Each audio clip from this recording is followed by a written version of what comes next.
বন্ধুরা, welcome to spoken English by Rumen sir. আমি advance লেভেলের ইংলিশ শেখাচ্ছি। আজকে বলবো, আমরা যখন কারু মতামত জানতে চাই তখন আমরা শ্যালই ব্যবহার করি। কীরকম যদি বলি, শ্যালাই ওপেন দ্য উইন্ডো, জানলাটা কি খুলে দেবো, এরকম কারো মতামত, কারণ টু নো সামবডিজ ওপিনিয়ন। আবার where shall we go this evening, আর সন্ধ্যায় কোথায় যাবো, এরকম একটা মতামত বন্ধুকে দিয়েছে। শ্যাল উই ডান্স, তুমি কাউকে জিজ্ঞেস করে, কাউকে অফার করলে যে এরকম যে শ্যাল উই ডান্স, আমরা কি নাচ করতে পারি। এগুলো শ্যাল উই শুধুমাত্র এই কারো মতামত জানার জন্যই এই ক্ষেত্রেই ব্যবহার। সব জায়গায় মডার্ন ইংলিশে সব কিছুতেই উইল ব্যবহার হয়, এখন আর শ্যালের ব্যবহার নেই বললেই চলে। আর এই ক্ষেত্রেও আবার আমেরিকানরা শুড উই বলে, শুডাই, এরকম শুডাই ওপেন দ্য উইন্ডো, এরকম যে শ্যালাই বলতে পারো। এইবার চলো আমরা দেখো উইল ব্যবহার করি কতগুলো ক্ষেত্রে, যেমন probably, I will probably do this, আমি সম্ভবত এটা করবো। আই এক্সপেক্ট, আমি আশা করছি, I will do that. I am sure I will do this, আমি শিওর নিশ্চয় আমি করবো। I think I will do it, আমার মনে হয় এটা করবো। I don't think I will do, মনে হয় না যে করবো, এরকম। তারপরে এখানে যেমন উদাহরণ দিয়ে, where will you be at 10 o'clock tomorrow morning, কাল 10টায় তুই সকালে কোথায় থাকবি। এটা আমি কাউকে জিজ্ঞেস করলাম, হোয়ার উইল ইউ বি, কোথায় থাকবি, অ্যাট 10 o'clock টুমরো মর্নিং। তখন সে হয়তো উত্তর দিল, I will be at home, আমি বাড়িতে থাকবো। বা I will probably be in Kolkata, সম্ভবত কলকাতা দেবো। I expect I will be at home, আশা করছি বাড়িতে থাকবো। I don't know where I will be, আমি জানি না আমি কোথায় থাকবো। I am not sure where I will be, আমি জানি শিওর না কোথায় থাকবো, এরকম বলা। I might be at home. এইবার দেখো আমরা একটা হোপের পরে এটা একটু ব্যতিক্রম। দেখো জিনিসটা এরকম, সাধারণত I hope Ram will come, আশা করি রাম আসবে।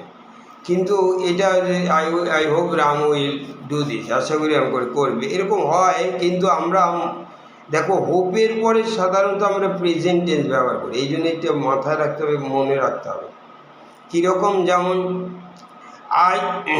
I hope Mita phones today,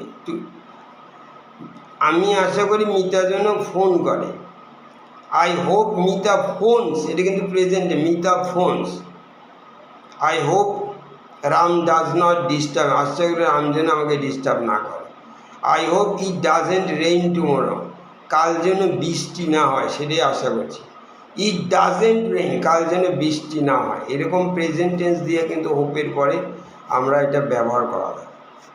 এরপরে যখন আমি বলবো, don't call me between 8 and 10 o'clock in the evening, সন্ধ্যার সময় 8টা থেকে 10টার মধ্যে আমাকে don't call me between 8 and 10, 8টা থেকে 10টার মধ্যে, এর মধ্যে ফোন করবি না। কেন? আই উইল বি রিডিং, আমি পড়তে থাকবো। I will be doing my homework, আমি হোমওয়ার্ক করতে থাকবো। দেন তখন I will B having dinner, আমি ডিনার খেতে থাকবো। I will be watching TV, আমি টিভি দেখতে, I will be watching cricket match বা ফুটবল ম্যাচ দেখতে থাকবো এই সময়, শুধু ফোন করুন। আবার দেখো আমি কম্পেয়ার করি, একটা তুলনা করছি। যেমন আমি যদি বলি, নাও ইট ইজ 12 o'clock, এখন 12টা বাজে। Now it is 12 o'clock। Ram is in his office, Ram তার অফিসে আছে। হি ইজ ওয়ার্কিং, সে কাজ করছে। হি ইজ ওয়ার্কিং, এটা প্রেজেন্ট কন্টিনিউয়াস। আবার অ্যাট 12 o'clock ইয়েস্টারডে, কালকে, গতকাল এই 12টার সময়, Ram was in his office, Ram তার অফিসে ছিল। হি ওয়াজ ওয়ার্কিং, সে কাজ করছিল। অ্যাট 12 o'clock টুমরো, আগামীকাল 12টার সময়, Ram will be in his office, Ram তার অফিসে থাকবে। হি উইল বি ওয়ার্কিং, সে কাজ করতে থাকবে। একটা তুলনা করলাম যে কন্টিনিউয়াস, 3 রকমের কন্টিনিউয়াস, প্রেজেন্ট, পাস্ট, ফিউচার। আবার দেখো আরেকটা, তিনটে পারফেক্টের তুলনা করি। যেমন আমি বলছি রাম, প্রেজেন্ট পারফেক্ট, যেমন Ram and Mita have been married for 10 years, 10 বছর ধরে তাদের বিয়ে হয়েছে, প্রেজেন্ট হ্যাভ বিন ম্যারিড। কিন্তু এইটা দেখো past perfect, when their first child was born, তাদের প্রথম সন্তান যখন জন্ম হয়েছিল, they had been married for 5 years, তাদের বিবাহিত বয়স ছিল তখন 5 বছর বিয়ের বয়স।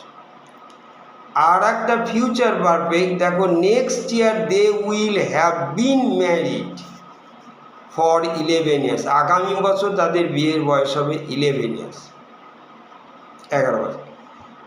এইবার সবচেয়ে ইম্পর্ট্যান্ট একটা রুল শিখেছে, ভেরি ভেরি ভেরি ইম্পর্ট্যান্ট, এটা সবাই ভুল করে বেশি এবং পরীক্ষাতে খুব দেয় কম্পিটিটিভ এগুলো। কীরকম আমরা বলি, যেমন আমি বলি যে একটা, যেমন if you come I will go, তুমি এলে আমি যাব। এই যে if you come, if part, if clause, দুটো ক্লজ, ইফ ইউ কাম একটা সাবজেক্ট আর ভার্ব থাকলে ক্লজ, ইফ ইউ কাম তুমি এলে আমি যাব, আই উইল গো। কিন্তু ইফ ইউ উইল কাম হবে না, অর্থাৎ ইফ পার্টের সাথে উইল হয় না, এটা একটা ভুল। আবার ধরো এরকম হোয়েন পার্টটা বেশি মিস্টেক হয়, কীরকম, তুমি when you come I will go, তুমি এলে যাবে, একই জিনিস, হোয়েন ইউ কাম মানে হোয়েন, কিন্তু আমরা সবাই বলে হোয়েন ইউ উইল কাম, যখন তুমি আসবে, এরকম আই উইল গো, এটা রং, হোয়েন পার্টের সাথে উইল হয় না। ওই রকম হোয়াইল বা বিফোর ইউ কাম, তুমি আসার আগে, আফটার ইউ কাম তুমি আসার পরে, as soon as you come তুমি এলেই, আসা মাত্রই, আই উইল ওয়েট আমি অপেক্ষা, আনটিল ইউ কাম, আনটিল তুমি আসা পর্যন্ত অপেক্ষা করো। এইরকম তাহলে আমি শিখালাম যেটা রুলটা কি। এবার রুলটা হচ্ছে, ওরা বলে গ্রামার বলছে ডোন্ট ইউজ উইল, উইল ব্যবহার করবে না ইন দা, এই যে when, while, before, after, as soon as, until বা if part of the sentence, এই পার্টের সঙ্গে, একটা সেন্টেন্সের এই পার্টের সঙ্গে উইল ব্যবহার হয় না। আমি আরও ক্লিয়ার করছি আরেকটা উদাহরণ, যেমন ভুল করো, আমি বড় হলে ডাক্তার হব, ইংলিশে কি বলি, এটা হবে when I grow up, grow up মানে বড় হওয়া, when I grow up I will B doctor, I will B a doctor, আমি ডাক্তার হব। কিন্তু দেখো when I will grow up হবে না, হোয়েনের সাথে উইল বসবে না, কিন্তু এটা ভুল হয়। হোয়েন আই গ্রো আপ বড় হলে ডাক্তার হবে, আমরা বলি বড় হব যখন ডাক্তার, এরকম হবে না। আবার দেখো আমি বলছি যে আরেকটা দেখো, যে হোয়েন ইট স্টপস রেইনিং, বৃষ্টি থামলে, উই উইল গো আউট, আমরা বাইরে যাব, উই উইল গো আউট, এটা ঠিকই আছে, কিন্তু যে হোয়েন পার্টটা লক্ষ্য, হোয়েন ইট স্টপস রেইনিং বৃষ্টি থামলে, এরকম হবে, when it will stop raining হবে না। আবার দেখো আর একটা হয়, বিশেষ করে যখন আমরা এটা পারফেক্টও ব্যবহার করা যায়, যেমন আমার কাজ শেষ হলেই, বা আমি as soon as I finish বা আফটার আই ফিনিশ, শেষ হলেই আই উইল গো হোম, আমি বাড়ি চলে যাব।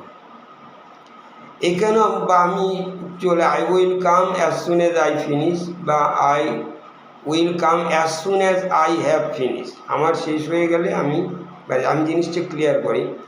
ধরো আমি খাওয়ার পরে স্কুলে যাব, এই জিনিসটা খেয়াল করো, আমি ভাত খাওয়ার পরে স্কুলে যাব।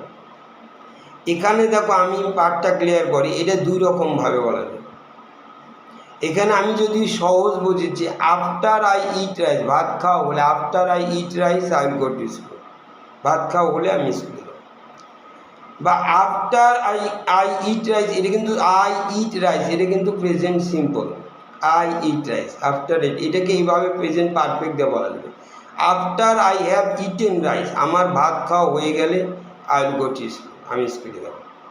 তাহলে একই জিনিস আমি বলছি after I eat rice, after I have eaten rice. ওইরকম আমি যদি বলি when I eat rice I will go to school, when I have eaten rice, ঠিক একই রকম আমি আবার as soon as I eat rice, ভাত খাওয়ার সাথে সাথে I will go to school, বা as soon as I have eaten rice, আবার এটাও প্রেজেন্ট পারফেক্ট টেন্স ব্যবহার করা হয়েছে, as soon as I have eaten rice. আমি আরেকবার বলছি যে I will go to school, আমি স্কুলে যাব, এটা কিন্তু ফিউচার দিলাম, আই উইল, এটা উইল পার্ট হবে, কিন্তু আফটার আই ইট রাইস ভাত খাওয়ার এই আফটার ক্লজের সাথে কিন্তু উইল বসে না, বা when I eat rice, as soon as I eat rice, এরকম। এই জিনিসটা তোমাকে আমি বলেন আনটিল আই ইট রাইস আমি স্কুলে যাব না, I will not go to school until I eat rice, আমার স্কুল খাওয়া শেষ না হওয়া পর্যন্ত যাব না, এই ধরনের আনটিল। তাহলে তোমরা দেখলে যে একই কথা দুইভাবে বলা যায়, সিম্পল দিয়ে প্রেজেন্ট সিম্পল, আবার প্রেজেন্ট পারফেক্ট দিয়ে বলা যায়। Is that clear? এইটা এই রকম জিনিসগুলো আবার অনেক রকমভাবেই এটা বলা যায়, যে যেমন আমি যদি বলি I will go to school eating rice, ভাত খেয়ে স্কুলে যাব, বা eating rice I will go to school, ভাত খাওয়ার পরে আমি স্কুলে যাব, এরকমভাবে বলা যায়। একটা সেন্টেন্স অনেকভাবে বলা যায়, আমি এখানে একটা 40 রকমভাবে বলা যায় সেরকম দিয়েছি, ওই একই রকম। আফটার বা হ্যাভিং ইটেন রাইস, ভাত খাওয়ার পরে I will go to school এরকম বলা, বা I will go two having eaten rice এরকম।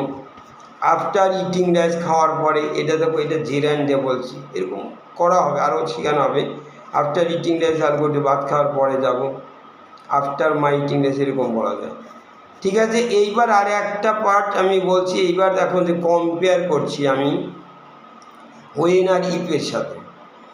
হোয়েন, এখানে যেমন আমি বলি হোয়েন আই গো আউট, আমি বাইরে গেলে I will buy a pen for it, তোমার জন্য একটু পেন কিনে দেবে, বাইরে গেলে হোয়েন আই গো। আর if I go out, if মানে শিওর না, যদি যাই তাহলে একটা পেন কিনে নেবে, I will buy a pen for it. If মানে যদি, মানে কন্ডিশনটা যেতেও পারি না আবার, আর হোয়েন মানে গেলেই কিনবো, এরকম দুই রকম ইংলিশ হয়ে গেল। Thank you anyway.